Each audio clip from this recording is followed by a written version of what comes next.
afternoon. The League of Women Voters welcomes you to the Day at the Races. I'm Meredith Conway for League Women Voter Services.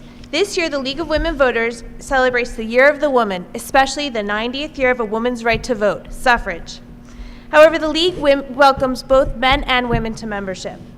Today, we welcome back moderator Patty Muldoon. Patty is a justice specialist for the League of Women Voters, Massachusetts, and an active leaguer in Arlington, Massachusetts. Before explaining the debate rules, Patty will honor us by reading the Selectman's certificate honoring our 90th year. Please don't forget to vote on March 30th. Thank you. Thank you, League members and members of the town of Winchester. And I have this beautiful certificate that was given to the League by the Selectmen, and I will read the contents of this in a moment. Let me first go over the debate rules. That we have a number of questions that have been contributed by members of the audience in advance, folks who are parents of school children, and we're going to try to get to as many of those questions as possible. And each candidate will have an opening remark, and then we'll be able to respond to those questions with a minute each. And we are hoping at the end to include some time where the candidates will be able to ask each other questions as well. So that should add some interesting dynamics to the whole occasion there. And I just put my questions down. I'm sorry? Thank you. They are.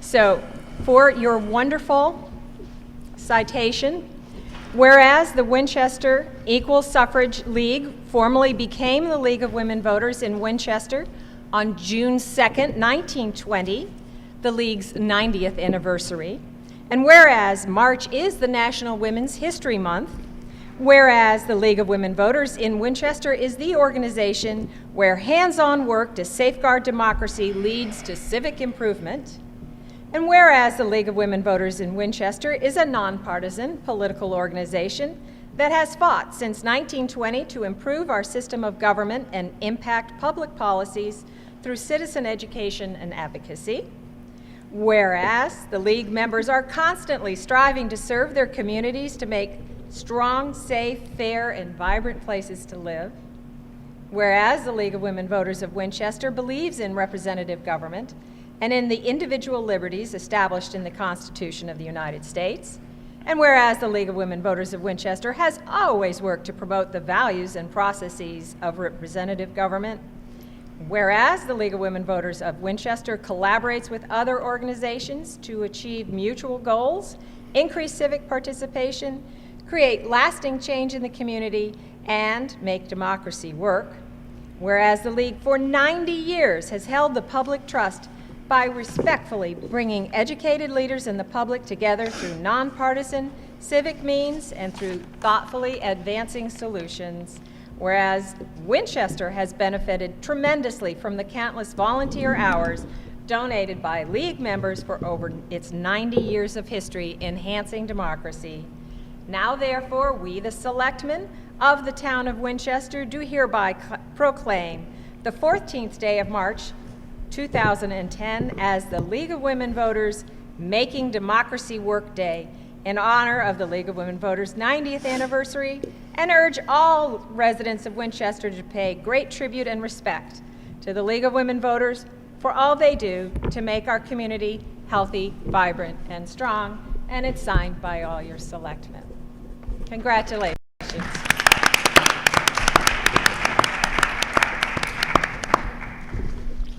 Wonderful, thank you. So let's move straight into a 2-minute opening statement by all the candidates. And let's start from my left with Chris Nixon. Thank you, Patty. My name is Chris Nixon. I'm a Morocco father of 3, formerly a Lynch preschool parent. I'm running for one of 2 open seats on the Winchester School Committee, and I'm excited to be running because I want to play a more active role in the preservation and enhancement of the quality and value of education in our Winchester schools, as well as to ensure that our physical plant needs and our capital improvement projects are thoughtfully addressed in the years to come. My professional background in architecture, programming, project management, and construction in large, complex institutional projects, I think brings value to the committee and to the town as a whole, given the demands that we face with rising enrollment and the state of our physical plants. For the past 2 years, I have been an active participant at school committee meetings, not just to become familiar with the many issues before the committee and their processes, but also to take an active role advocating for really a wide variety of topics. I have personally advocated for physical plant improvement at Ambrose Elementary School, the Vincent Owen, and Morocco. I have advocated for increased funding for emerging technology as well as our special education resources, bus safety, human resources policy, and have really challenged the committee on some of the enrollment growth projection methodologies. If I'm fortunate enough to be elected on March 30th, there are 4 particular areas I would focus on. First and foremost, advocacy for and implementation of the new Vincent Owen Elementary School, as well as the development of a strategic plan and renovation plan for the Winchester High School that supports our 21st century education goals. I would call for greater communication and transparency with our parents and taxpayers as a whole. I would also look to maintain and increase our funding for emerging technology, as well as our special education department. And lastly, I think we can make some improvements in our midterm capital planning process, that is for projects that are 3 and 4 years out, to give the committee more information to make some more informed decisions on our budget cycles. Thank you so much. And let's hear next from Sarah Swigert. Good afternoon. I would like to thank the League of Women Voters for hosting this event, and also to those of you who are here today. I have served 13 years on the Winchester School Committee and 17 years as a town meeting member. I truly value the opportunity to work with the many different groups of adults who focus on how to give our students the very best education. Winchester's children have a wonderful capacity to learn. It's the job of the school committee to provide leadership by being an active advocate for the kind of education that will prepare each child for success.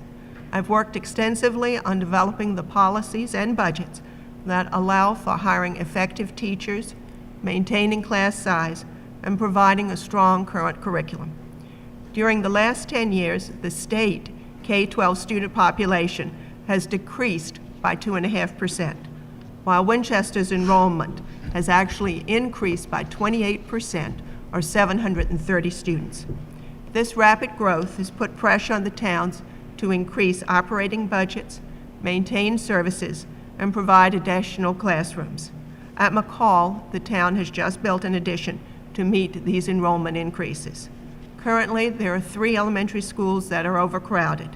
The school committee and the town school building committee, the EFPBC, are working with the state and the town to approve a new 420 student school at Vincent Owens.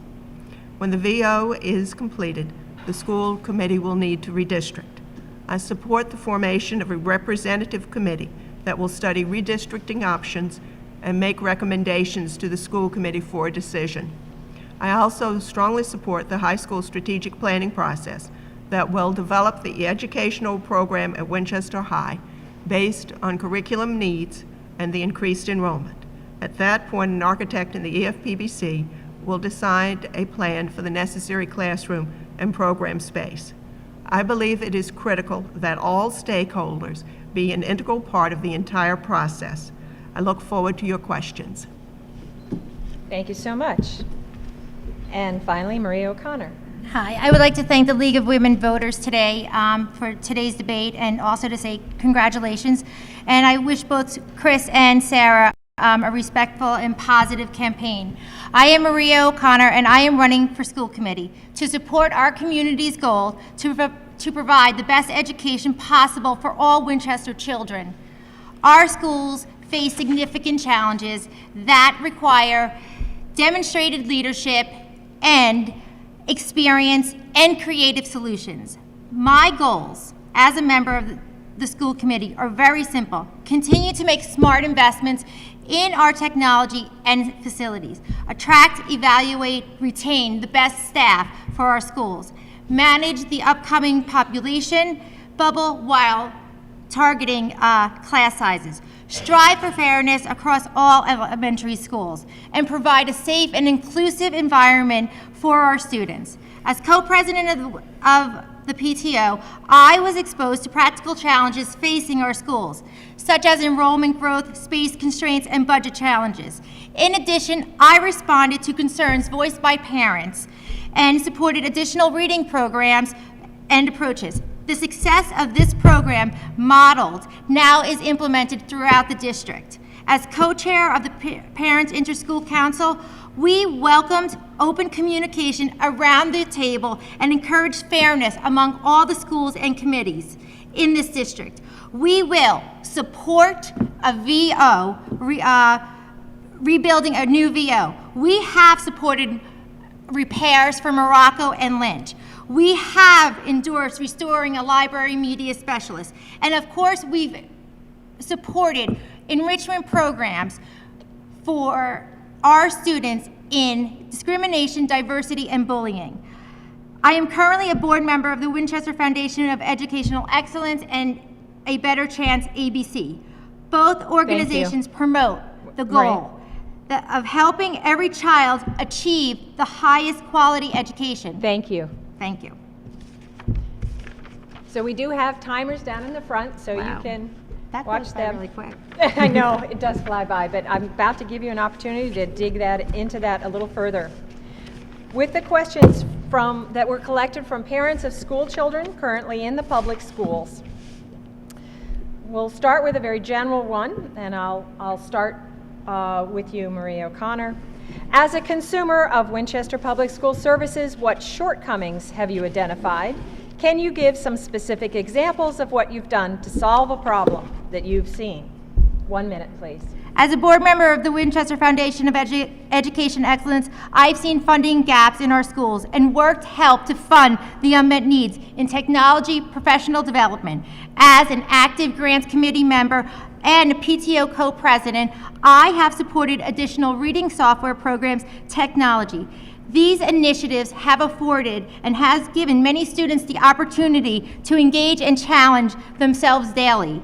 I embrace the fact that we have more smart boards and we have more computers. I feel technology is the tool to assist teachers in furthering educating our children. Furthermore, with technology comes professional development. As a WIFI board member, we fund professional development for each of our teachers. I would love for each teacher to have a smart board, to have LCD projectors, but without proper training, it is not worth it. I look forward to working with technology team, the superintendent, school officials, and administrators to require fairness across the district. Thank you. And Chris Nixon, same question. So Patty, the question is, what shortcomings have you seen as a consumer and what have you done about it? My answer is space, the final frontier. We struggle with it in each of our schools.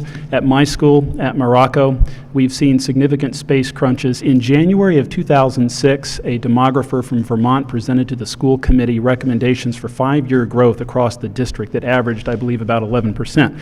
At Morocco in particular, what this translated to was at that time, we had 313 students. The demographer recommended that we would expect to see 38 students over a 5-year period. In fact, we have seen 154 students. Space is tight. Last year, myself with other parents engaged at Morocco worked collaboratively with the school committee and the superintendent and town meeting to find a space solution that preserved our art and music curriculum, prevented us from losing the library. We found 2 classrooms at Morocco without increasing the gross square footage, and it meant we did not have to bus our kindergartners to Lynch. Thank you. Nice timing. And on to Maria. Oh, Sarah. I'm sorry, Sarah. I knew I was going to do that. Oh, Sarah, okay. thank you. All right, thank you.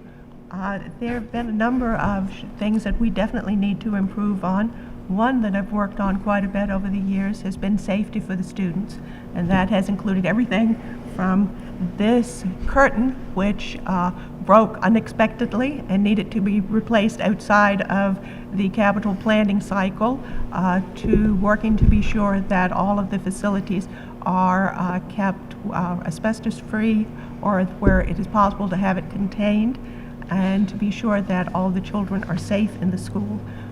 Over the last few years, I've certainly been a strong supporter of improving the reading specialists and the reading programs in the school, and that is something that impacts the children all the way from pre-K through 12.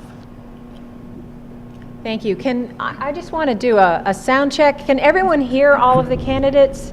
No. Good. Maybe the mic's a little bit closer would help. Me too? Yeah, Yeah. just a little bit closer. That's I think the first that would, time. that would work well. Thank you. We're going to move on to budget questions, key questions for all of the towns. Given the limitations of finances, class space, and scheduling, what programs would you look to add or expand within the Winchester Public Schools, and which ones would you reduce or eliminate in order to achieve this? And let us start with Sarah Swiger, please. The ads are much easier than the cuts, just from my perspective. Certainly this year, several of the things that are being proposed, I think, make a huge difference at all of the levels. One, we are increasing enrollment significantly at the middle school, and we are looking to add a housemaster there, not necessarily a full assistant principal. At the high school, we are looking to move our curriculum forward with the addition of Mandarin and an online course in math as a pilot project. And so that they are two of the things that are. And then what would I reduce? I always look at things before people, across the board. So it would probably end up with the reduction of the ever-famous material and supplies, looking at how we do vended services, anything that is contracted, could continue to try to pull that in. And also, okay. Thank you. And Marie O'Connor. Of course, I do not want to cut anything from the budget. Who really does? However, in the economic climate that we are in right now, the reality is that we may have to cut something from our schools that we would not like to.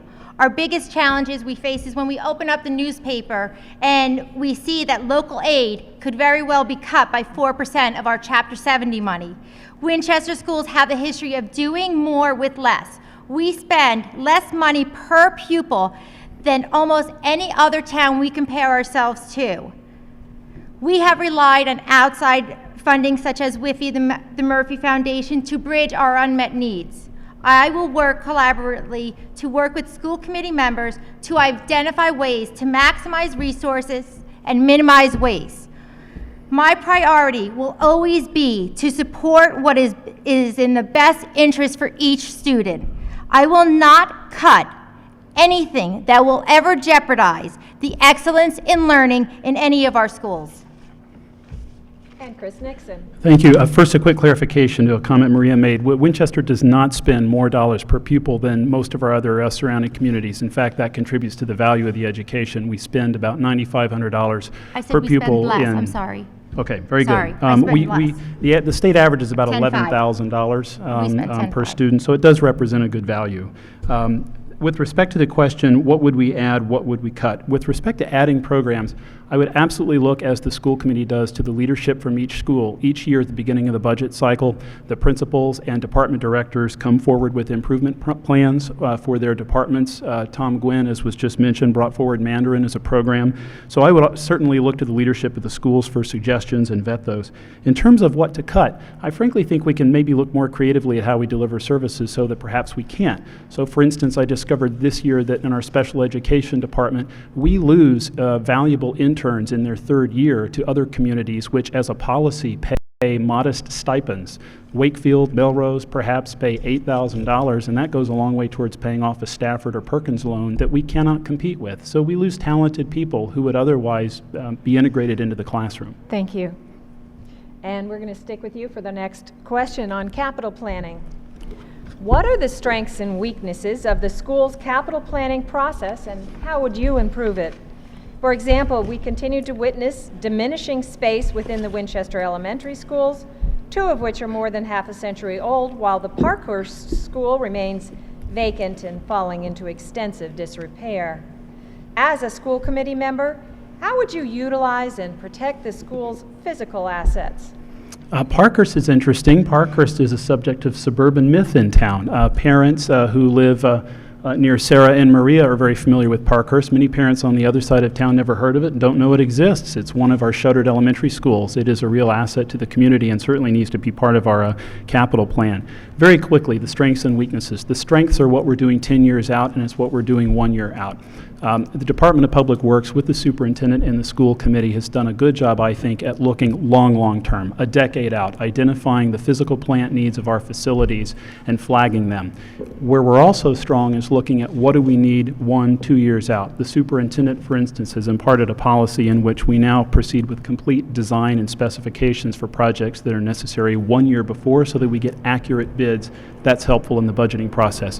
Where I think we can do better is 3 and 4 years out, where we need to revisit those 10-year-old assumptions and see what we can do to come up with more accurate cost estimates that we can then feed back to the capital planning committee and finance so that we don't get surprises like a new Lynch roof a year before we thought we needed it.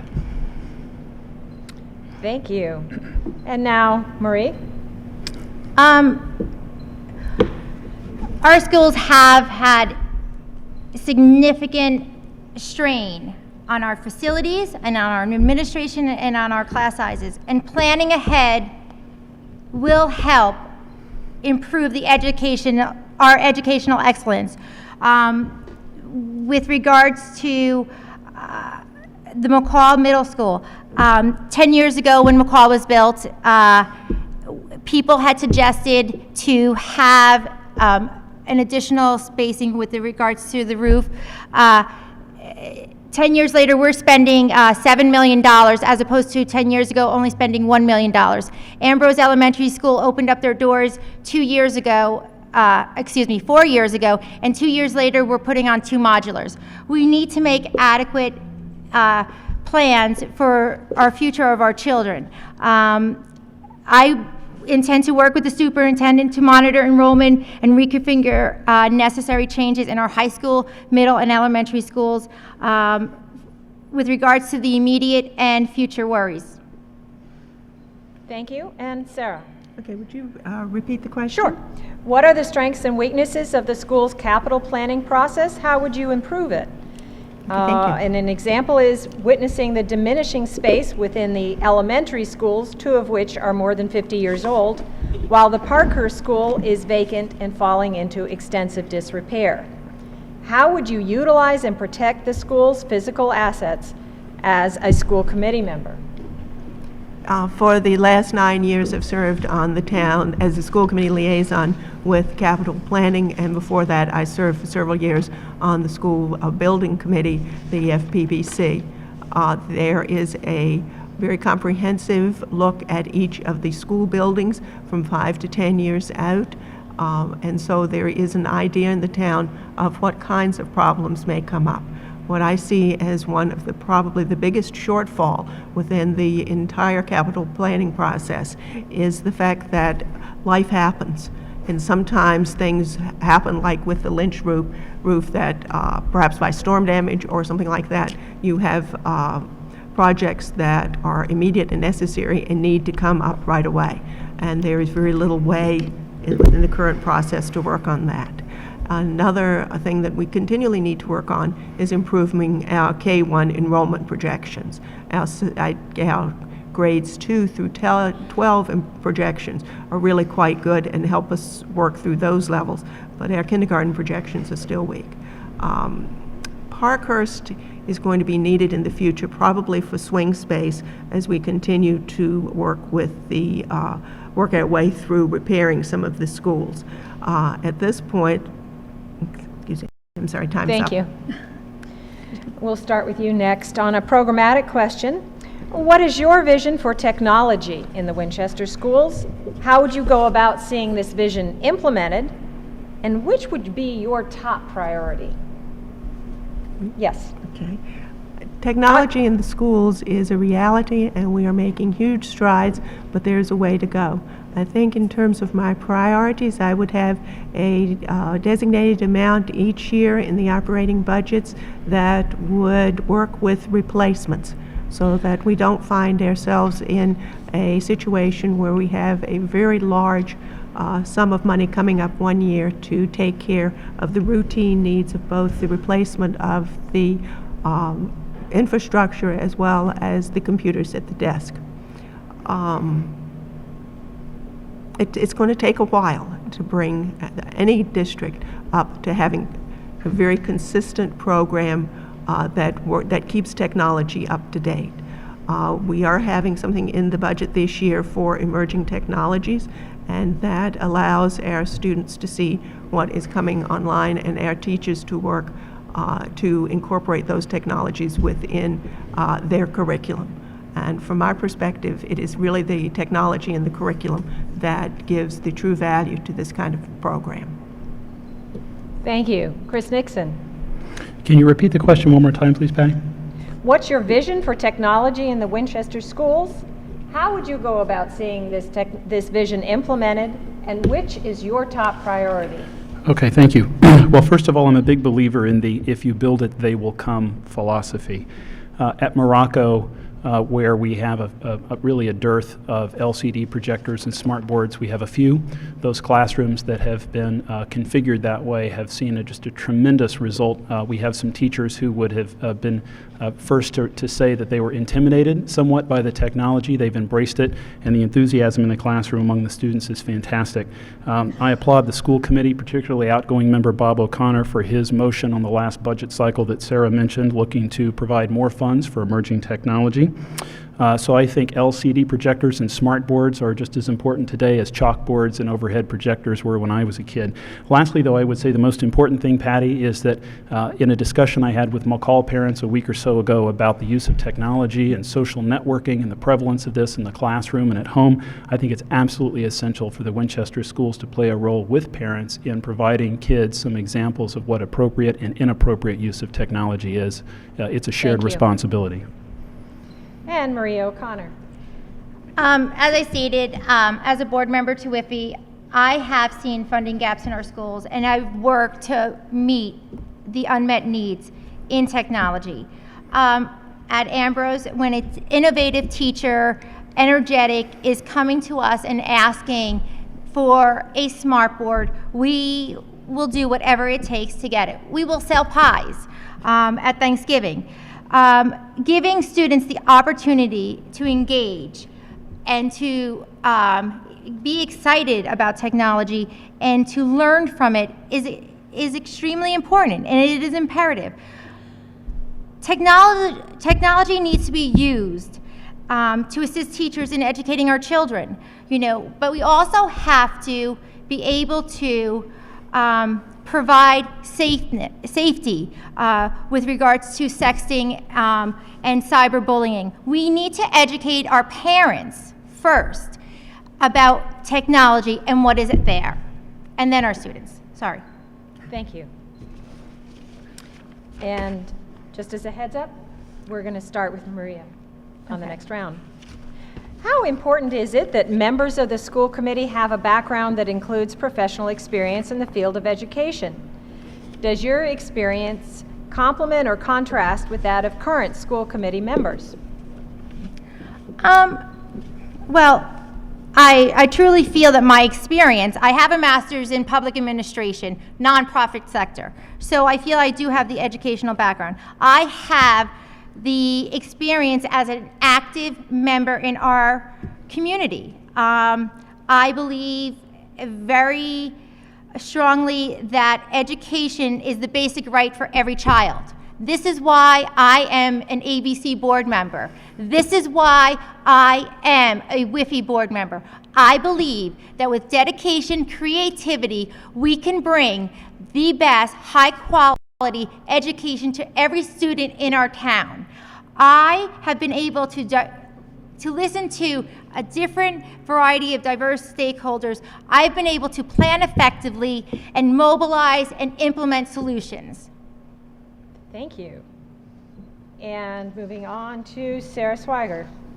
My experience is in nursing and indeed working as a volunteer with a wide variety of public entities from the State Department of Education to the town and various other places as well. But I think what is most important to understand that the role of the school committee is to work with the professional educators. It is our function to represent all of the people in the community in a way that gives the kids the kind of education and the people and residents of the town good value for their dollar.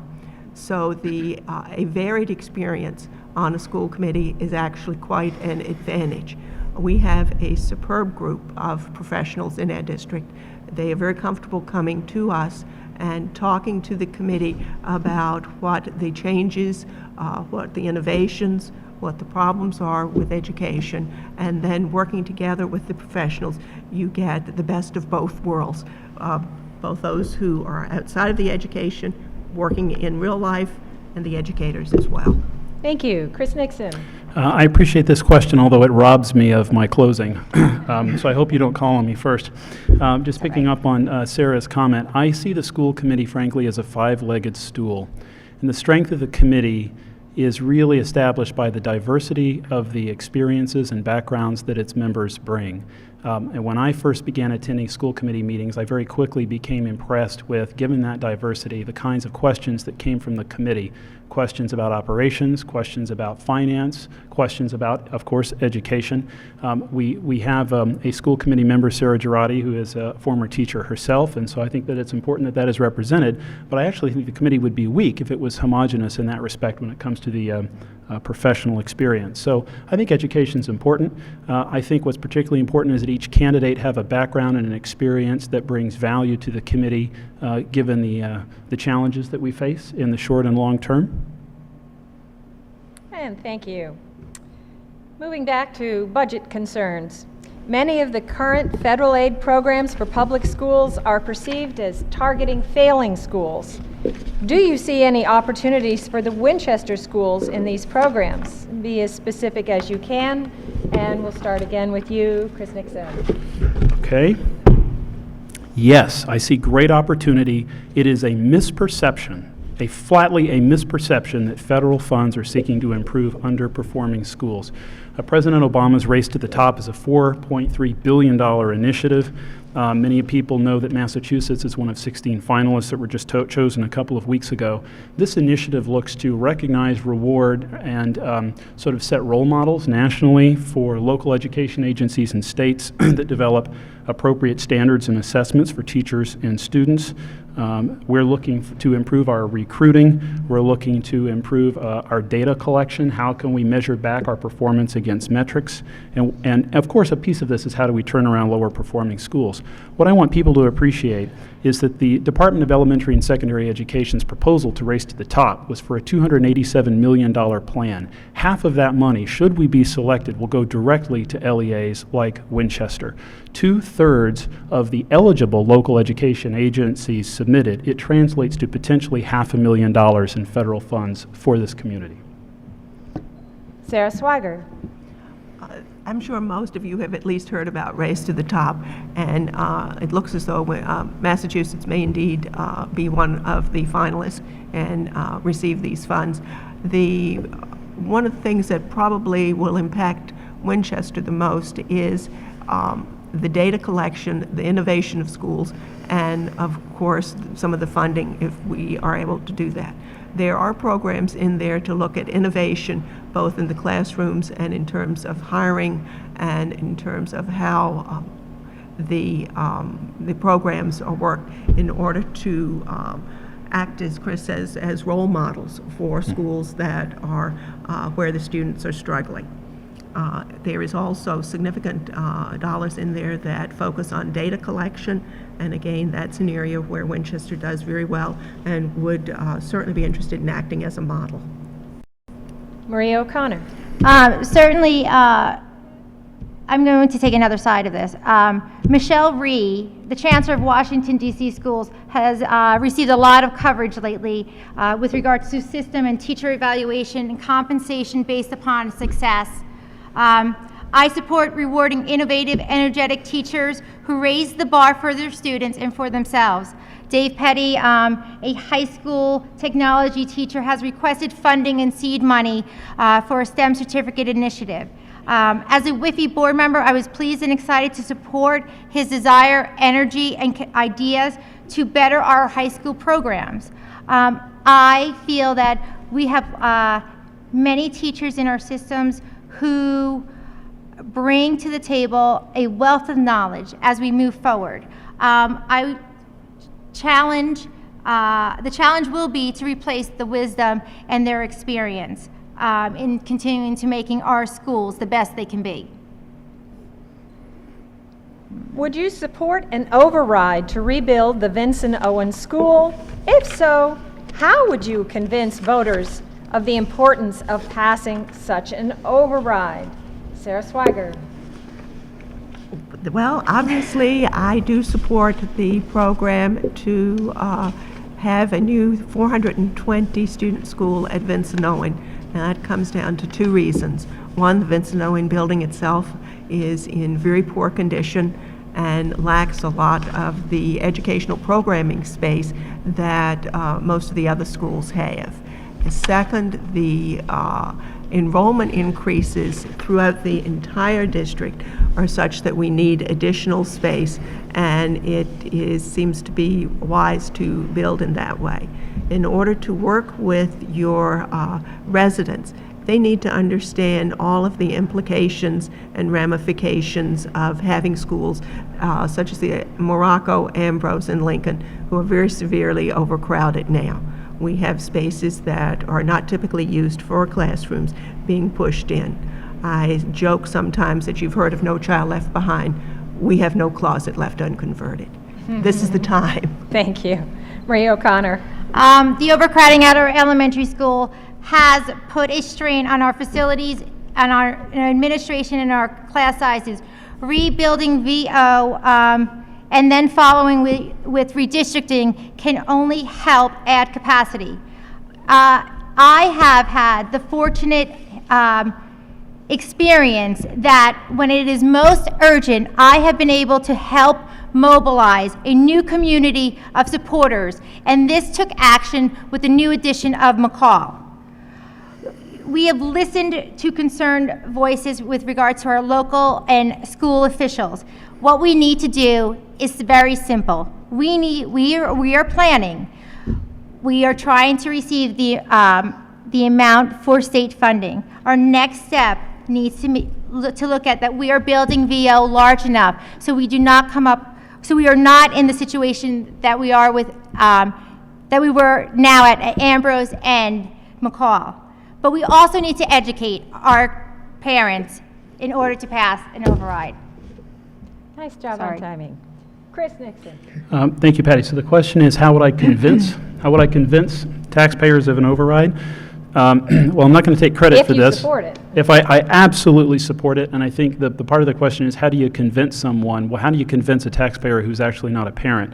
And I will quote a supporter of mine at a recent campaign event who is a middle school and high school father explaining to an incoming kindergarten parent at Lincoln why the Vincent Owen is so important. And he paraphrased remarks by our selectman, Roger Berman, at a Board of Selectmen hearing last month. Winchester has been able to sort of buffet this recession as well as it has, in part with the strength of our real estate stock. That strength has come from the performance of our schools. It is absolutely certain that the cost to us as homeowners or property owners would be greater if we did not pass the override, and we see continued overcrowding in our schools, and we see decreased performance in the schools, and that leads to a reduction in property values. I see that absolutely across the board, and I don't want to see class sizes of 30 students or more in the classroom. Following up on the same question of the Vincent Owen renovation project, what are the implications of that on other school projects such as the high school? What should our strategic priorities be for the high school? And we will start with Maria O'Connor. Of course, our enrollment has increased and has put a strain on our facility. I intend to work with the superintendent to monitor the enrollment and reconfigure as necessary as the high school with regard to immediate and future worries. The superintendent, high school officials, they're meeting regularly to talk about the short-term improvements, which can be ongoing while the strategic plan is taking shape. My priority will always be to ensure that each student receives a 21st century education by emphasizing critical thinking, communication, collaboration, and problem-solving skills, to ensure that all Winchester graduates are lifelong learners. I welcome the opportunity to use my success and my ability to engage with PFA's co-presidents and supporters for a new and better high school in the immediate future. Chris Nixon. Well, I don't see the two mutually exclusive. The Vincent Owen project can be implemented and implemented without coming at the expense of the high school or other important capital planning projects. It's important for Winchester taxpayers to understand that the Massachusetts School Building Authority has approved the Vincent Owen School and that we are eligible for up to 40% reimbursement. That does not make it a free building, but that money is hard to ignore. So Winchester has to come up with 60% of the cost of a new VO, and we have 120 days to do it once the MSBA votes its final approval. With respect to the high school, I think the strategic planning exercise is terribly important because we first need to figure out what it is we want to do to continue to contribute to the excellence in education at the high school. I feel like, frankly, the most important key in the success of this process is engaging parents, and I was frankly surprised and a bit disappointed when I attended the high school PFA meeting a couple of weeks ago. The main event was the Superintendent McAuliffe with Sarah Swiger and Chris Linsky present from the school committee to talk about the strategic planning process. When I exclude PFA members and school committee members, I think we had 14 parents present. Thank you. Sarah Swiger. Would you mind repeating the question? Sure. What are the implications of the Vincent Owen renovation project on other school capital projects such as the high school? What should our strategic priorities be for the high school? The VO project will almost certainly require an override because of the size of the project, and certainly everyone in town should be aware of that. So in terms of the funds that are still available within the building and capital stabilization funds, they are quite limited. In terms of what can be done with reasonable cost at the high school and in fairly short order, it's important for the community to understand that there are 280,000 square feet in this current high school building, and that is sufficient for us to be able to reconfigure the space within the existing building to be able to handle the upcoming enrollment. So that is really good news in terms of not needing to build a very expensive new high school. Thank you. So let's get back to the business of the schools. This next one is a three-part question. You can answer any or all as you see fit. What is your position on online courses, especially opportunities for collaborating with other school districts to create needed courses and/or using online courses already developed by other school districts for the use of our students with special academic needs? How would you go about investigating demand, and how would online courses work? Where do online courses fit in your priority? Let us start with Chris Nixon. Well, if I may, since I have just 60 seconds, I'll tackle the first question because I sort of see that as an umbrella for them all. I absolutely support it.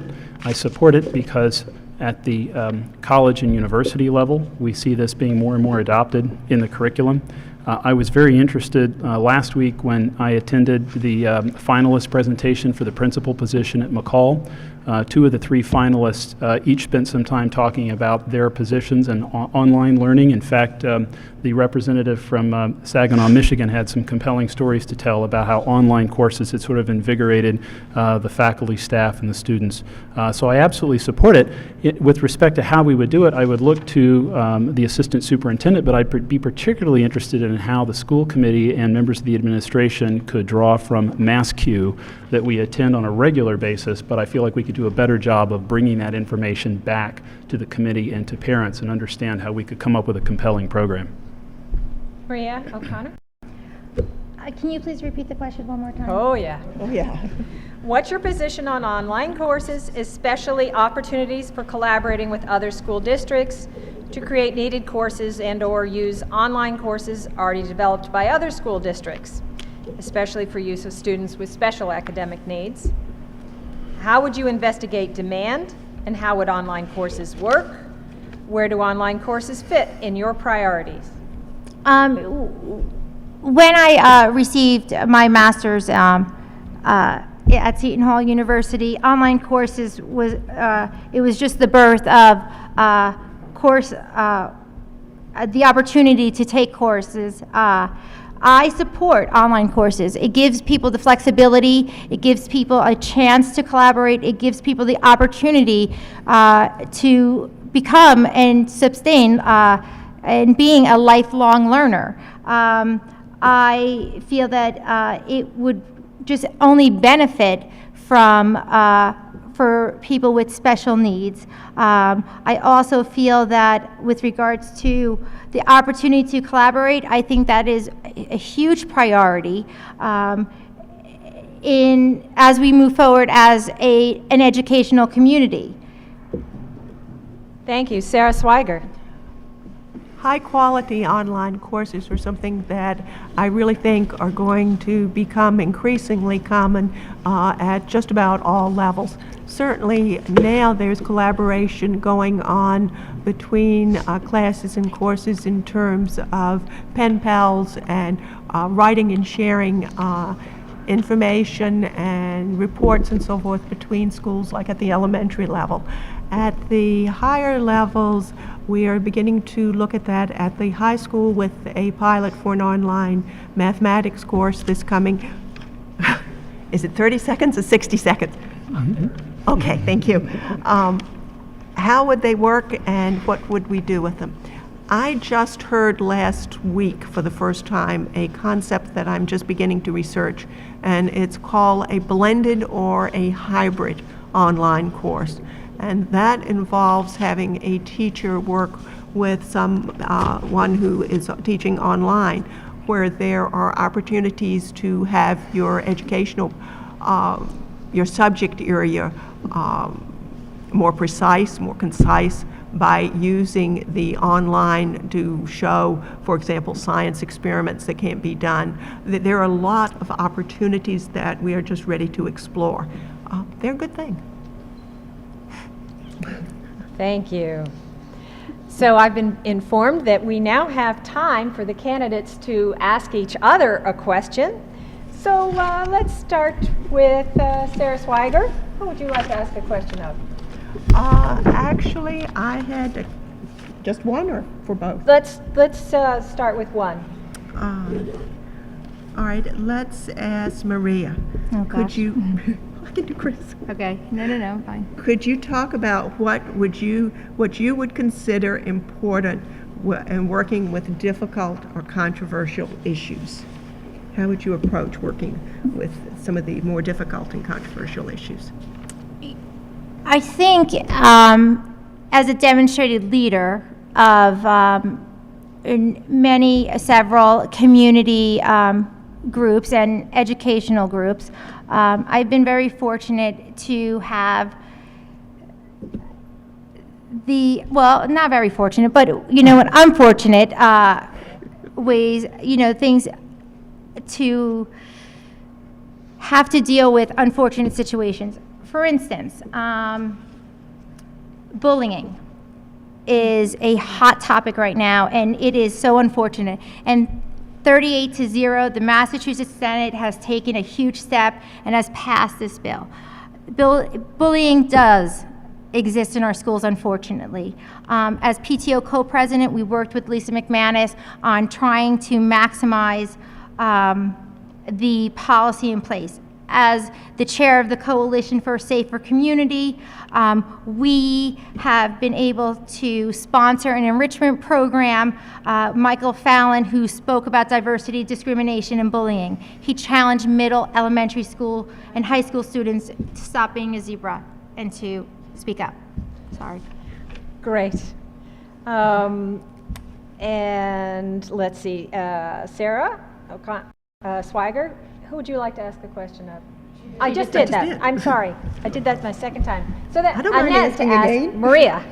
All right, so since you asked me a question, I'm going to ask you a question. Okay. The state has a history of funding smaller schools. We have now built an addition at McCall, and Ambrose has 2 additional modulars. What steps are you going to take, or what steps have you taken as a present school committee member to ensure that VO will be built large enough? The state does not necessarily, we're talking about the Massachusetts School Building Authority, does not necessarily have a predetermined size. They do a demographic study, and that is how they decide what size the school will be. We've been working extensively, and I do mean extensively, with the MSBA to present the unique case in Winchester where our enrollments are growing much more rapidly than is typical in the state. And we've got word just last week that the MSBA is giving a qualified approval for a 420 student school at VO if this school committee will vote and affirm that it will redistrict approximately 100 students, and we did do that. Chris Nixon, who do you want to ask a question of? I'll ask a question of Sarah. Given your experience on the school committee for many years, you've and your colleagues have tackled many issues, but what keeps you awake at night? What are you most worried about? Anything bad that happens to the kids.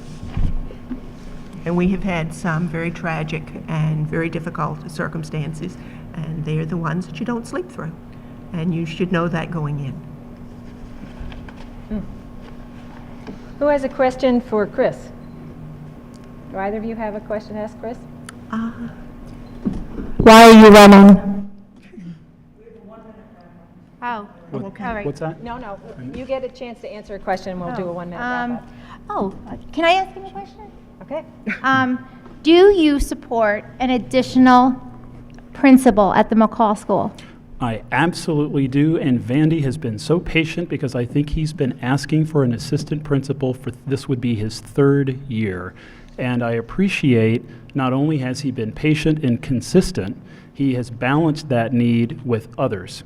Vandy came to the school committee this budget cycle with a frankly fairly meager request, to the point that a couple of school committee members said, having just heard all the elementary principals call for so many different resources, they said, gee, you're not asking for a whole lot. Are you sure you're okay?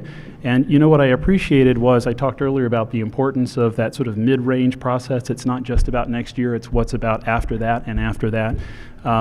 Vandy French spoke up and he said, you know, I need the assistant principal. He also went on to say, I'm not concerned about this year's 5th graders. I'm concerned about this year's 4th graders. And as I flipped through the enrollment chart, I realized what he was talking about. There's a bump in enrollment between today's 5th and 4th graders of almost 95 or 96 students. So I appreciated his foresight in giving the school committee the advance notice. Thank you. And now we are going to move to our 1-minute closing statements. And since we started left to right, we're going to close right to left. Okay.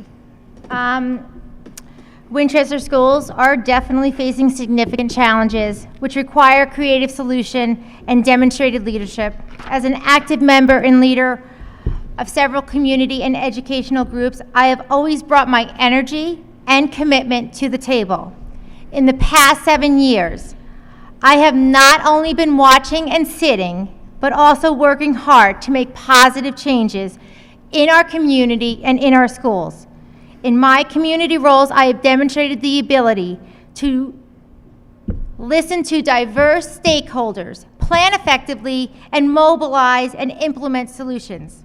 In closing, I am invested in Winchester schools. I am the mother of 4 children, 9, 8, 6, and 5. They are just beginning their educational journey. My priority will not only be for my children, but for your children. I pledge to devote my energy, enthusiasm, and commitment to excellence in making Winchester the best schools they can be. I am asking for one of your 2 votes on March 30th. Thank you. And now we'll hear Sarah. Again, thank you to the League of Women Voters for hosting today's debate, and thank you also to those who are here and those who submitted questions. I'm committed to providing our students with a strong, comprehensive educational program. Today's students will need to take this foundation and integrate it with the new developments, ideas, and technologies if they are to take full advantage of the choices and opportunities of the future. Continuing to learn remains a key to success. I ask for your vote on March 30th and would look forward to working closely with the community on the issues that impact both schools and town.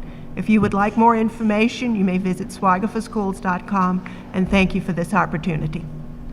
Thank you, Sarah Swiger. And we'll close with Chris Nixon.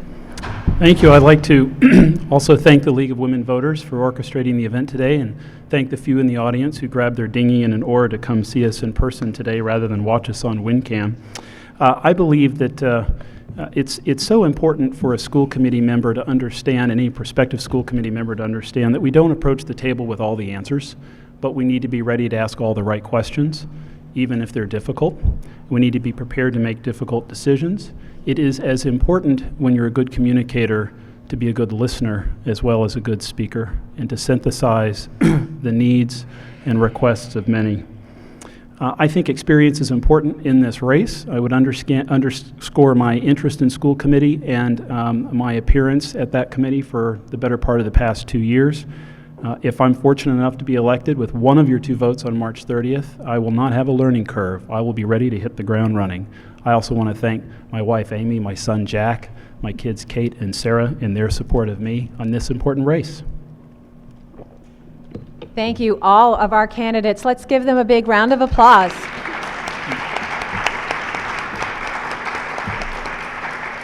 And from this side, I give you all a big round of applause for making it through this nor'easter to get here.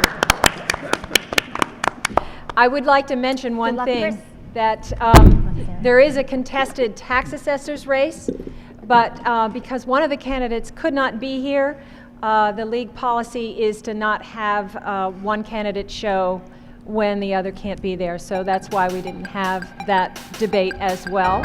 And I encourage everyone to vote on March 30th. Thank you. I just wanted to thank Patty Wildew